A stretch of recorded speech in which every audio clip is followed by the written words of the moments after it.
Dear student, class 12 physics student, आज हम जो है न्यूमेरिकल प्रॉब्लम सॉल्व करेंगे।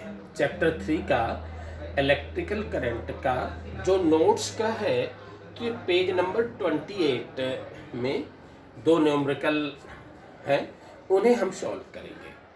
तो देखिए क्या है स्टूडेंट, इसमें एक न्यूमेरिकल नंबर फर्स्ट में ये दिया है कि 6 lead acid type battery each of EMF 2 volt कि 6 लेड एसिड टाइप की बैटरी है जिसमें ईच सेल जो है 2 वोल्ट का है, यानी 2 वोल्ट के 6 सेल लगे हुए हैं।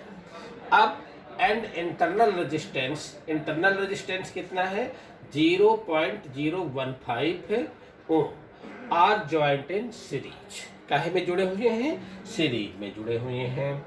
To produce a supply to a resistance of 8.5। मतलब ये क्या है, जो एक्सटर्नल रेजिस्टेंस होता है आर, कैपिटल आर होता है, वो इतना दिया। फाइंड द मैक्सिमम करंट कि उस सेल से आप मैक्सिमम करंट कितनी ले सकते हैं। तो सिंपल क्वेश्चन क्या कह रहा है? क्वेश्चन ये कह रहा है कि 6 सेल हैं जो सीरीज में लगे हुए हैं, हर एक सेल का जो है इंटरनल रेजिस्टेंस 0.15 है और ये ईएमएफ जो है ईच सेल का 2 वोल्ट है और एक्सटर्नल रेजिस्टेंस इतना लगा है। तो उस बैटरी से आप कितनी करंट, मैक्सिमम करंट ले सकते हैं। तो इसे हम सॉल्व करेंगे। तो पहले मैं सॉल्यूशन नंबर 1, सॉल्यूशन जो है 1 पे देखता हूं कि मेरी गिवन वैल्यूज क्या है। तो मुझे गिवन में क्या है, गिवन मैं यहाँ पे नोट करता हूँ। गिवन देखिए, गिवन क्या है कि कितने सेल हैं? 6 सेल हैं। तो किसकी value? n number of cell होता है ना, तो n इज इक्वल टू 6 दिया है। ओके, देन ईएमएफ कितना दिया है कि ईएमएफ जो है आपका 2 वोल्ट दिया है, तो E की वैल्यू आपकी 2 वोल्ट हो गई। External resistance, sorry internal resistance पहले मींस आर की वैल्यू कितनी है? यहाँ से देखिए 0.015 ओम है और एक्सटर्नल रेजिस्टेंस की वैल्यू कितनी है? R equal to 8.5। क्लियर? ये दिया है। आपसे पूछ रहा है क्वेश्चन करंट बताओ, मैक्सिमम करंट बताओ। तो सबसे पहले हम ये विचार करेंगे कि ये मेरा जो किस क्रम में जुड़ा हुआ है। तो मैंने देखा यहाँ क्या कह रहा है, सीरीज क्रम में जुड़ा हुआ है। तो इसका मतलब है कि मुझे सबसे पहले सीरीज का फॉर्मूला यूज करना पड़ेगा।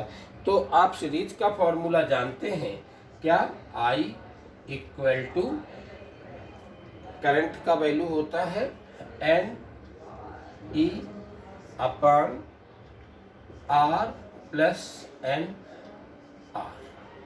अब ये आपका फॉर्मूला है। आप इस फॉर्मूले में ये सारे मान उठा करके रख दीजिए। n मीन्स कितना है? देखिए n मीन्स कितना है? 6। E कितना है? 2 वोल्ट। R कैपिटल R कितना है?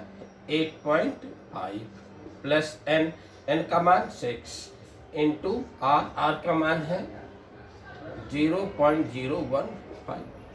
बस इस वैल्यू को आप सॉल्व कर लीजिए तो आपकी करंट की वैल्यू आ जाएगी। तो जैसे इसको 6 को 2 से मल्टीप्लाई करेंगे तो 12 आ जाएगा। इसमें इसको मल्टीप्लाई करके और ये जोड़ दीजिए तो ये 8.59 के आसपास आएगा। अब आप इससे इसको डिवाइड कर दीजिए, जो वैल्यू आएगी वो मैक्सिमम करंट की होगी, वो आपका 1.4 एम्पियर ये करंट आ जाएगा। तो क्लियर हुआ? क्या था मेरा सम? मेरा सम ये था कि मेरे पास में 6 सेल जो है सीरीज में जुड़े हुए हैं जिसका ईच का ईएमएफ 2 वोल्ट है, इंटरनल रेजिस्टेंस इतना है और आपके एक्सटर्नल रेजिस्टेंस इतना है। तो पूछ रहा है कि करंट की वैल्यू बताओ। करंट की वैल्यू, करंट का फॉर्मूला लगा दिया सीरीज में आपने फॉर्मूला लगाया NE R plus NR। R N भी दिया है, E भी दिया है, R भी दिया है, NR दिया, इस वैल्यू को कैलकुलेट कर लीजिए। अब इसी सम में दूसरे टाइप के भी सम हो सकते हैं कि आपको करंट का मान दे देता, सेल का EMF पूछ लेता, या नंबर ऑफ सेल पूछ लेता, या एक्सटर्नल रेजिस्टेंस पूछ लेता, या इंटरनल रेजिस्टेंस पूछ सकता था करंट दे करके।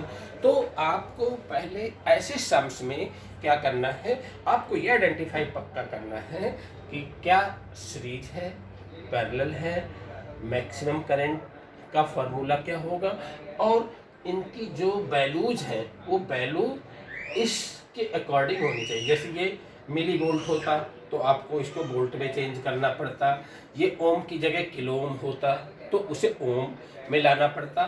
तो आपको सब वैल्यू को स्टैंडर्ड वैल्यू में कन्वर्ट करना है और आपको ये फार्मूला यूज कर देना है।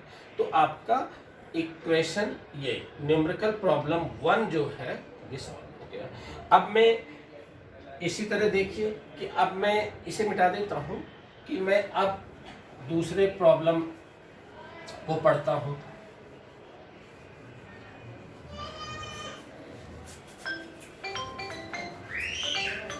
आपकी दूसरी प्रॉब्लम है सॉल्यूशन नंबर 2, मैं इसको दे देता हूँ, सॉल्यूशन 2 दे देता हूँ। अब इसमें देखिए कि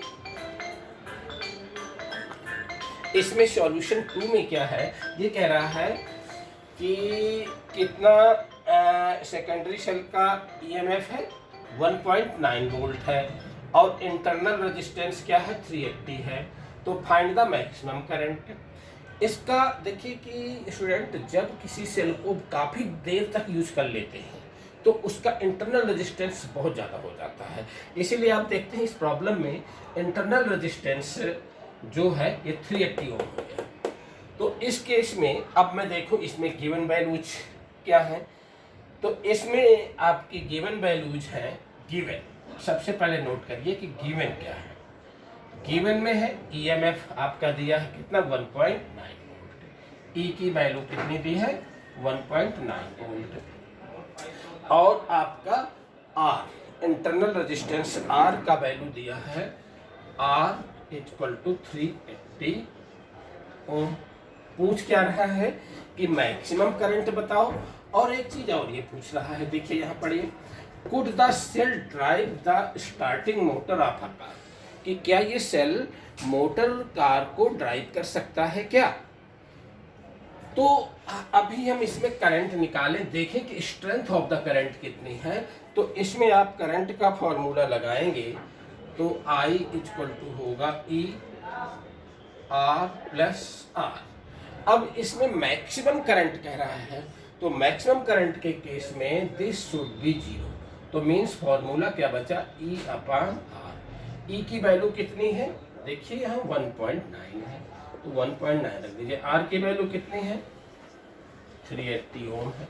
अब आप ये देखो कि 1.9 को 380 से डिवाइड करेंगे तो बहुत छोटी करंट आएगी ये, तो इसमें करंट की वैल्यू जो है बहुत छोटी वैल्यू आएगी। 1.9 मीन्स 2 मान लीजिए, 2 डिवाइडेड बाई 380 तो कितना आएगा, बहुत कम वैल्यू आएगी। तो ये करंट की वैल्यू आएगी। अब ये आपका क्वेश्चन पूछ रहा है कि क्या ये कार को ड्राइव कर सकता है क्या, तो इसका आंसर होगा नो, नहीं ड्राइव कर सकता है। क्यों, क्योंकि कार को ड्राइव करने के लिए नियर अबाउट 100 एम्पियर करंट की ज़रूरत होती है और ये करंट तो बहुत कम है, फ्रैक्शन में करंट है। तो no, this cell can not be drive the motor car, इसको ड्राइव नहीं कर सकता है। अगर सपोज करो मोटर नहीं कहता, आपको ये टेंटेटिवली कैसे पता चला, भाई आप ये देखो कि ऐसा सेल है कि जिसकी करंट फ्रैक्शन में करंट है, तो सिंपल सी बात है, कार का मतलब कार की लगभग इतनी एम्पियर करंट की ज़रूरत पड़ती है। अगर ये क्वेश्चन कहता कार ना कह के ये कहता कि क्या ये 2.5 एम्पियर करंट की कोई एक मोटर चला सकता था, तो उस केस में भी आंसर होता नो। हाँ, अगर इस करंट की वैल्यू से कम करंट की कोई चीज़ ड्राइव कराता तो आपका आंसर होता कि यस, कि हाँ ड्राइव करा सकते हैं। ओके।